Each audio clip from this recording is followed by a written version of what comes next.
যাক, অবশেষে বাংলাদেশ ম্যাচটা শ্রীলঙ্কার সাথে জিতলো। মানে আমি প্রথমে ভেবেছিলাম হয়তো 15 ওভারের মধ্যে রানটা তুলে দেবে, মোটামুটি ওপেনার এরা মোটামুটি ভালো খেলেছে। তারপর আমি দেখলাম যে না, রান প্রায় উঠে গেছে, সাকিব আর লিটন দাস নেমেছে, এরা হয়তো রান খুব তাড়াতাড়ি তুলে দেবে, 15 ওভারের মধ্যে রান তুলে দেবে।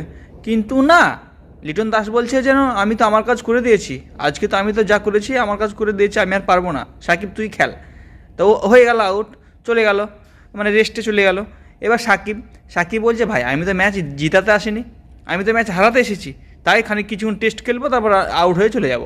সেই তাই যা বলা সে তাই কাজ, টেস্ট খেললো এবং আউট হয়ে চলে গেল। এবার মাহমুদুল্লাহ বলছে ভাই তোরা যা করিস কর, আমি আমার চেষ্টা আমি চালিয়ে যাব, ম্যাচটা কীভাবে জিতাতে হয় সেটা আমি জানি, আমার চেষ্টা আমি চালিয়ে যাব। তারপরে মাহমুদুল্লাহ দেখিয়ে দিল যে না, মাহমুদুল্লাহ এখনও আছে পিচে, মাহমুদুল্লাহ না জিততে ছাড়বে না। তো কথা হচ্ছে এখানে যদি মাহমুদুল্লাহ আউট হয়ে যেত তাহলে বাংলাদেশের ক্ষমতা ছিল না জেতার। তাই আমি মাহমুদুল্লাহকে শুভেচ্ছা জানাবো যে মাহমুদুল্লাহ তুমি আছো বলেই আজ এই মুহূর্তে বাংলাদেশের টিমটা একটু জেগে আছে, তুমি আছো বলেই। তাই আমার মনে হচ্ছে বাংলাদেশের টিমে ম্যাচ ধরে রাখার মতো ব্যাটসম্যান একটাও নেই, এখন একটাও নেই, শুধু মাহমুদুল্লাহ ছাড়া। কে ধরে রাখবে, কে?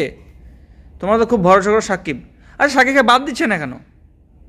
সাকিব যে এখন ফর্মে নেই, একটা ম্যাচ রেস্ট দাও, দেখো ফর্মে চলে আসবে, প্র্যাকটিস করতে বলো। তাহলে সাকিবকে বাদ দিচ্ছে না কেন? সাকিবকে বাদ দিয়ে কি আর খেলোয়াড় নেই? বাংলাদেশকে আর নেই আর খেলোয়াড়? বসে আছে লোক, তাদেরকে খেলাচ্ছ না কেন?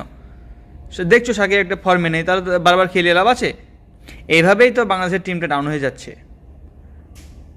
তো তারপরে তোমরা ভালো খেলেছো, জিতেছো মানেই ভালো খেলেছো, যাই হোক জিতেছো মানেই ভালো খেলেছো। চলো তাহলে আজকে ভিডিও পর্যন্ত, তখন জন্য টাটা, বাই বাই।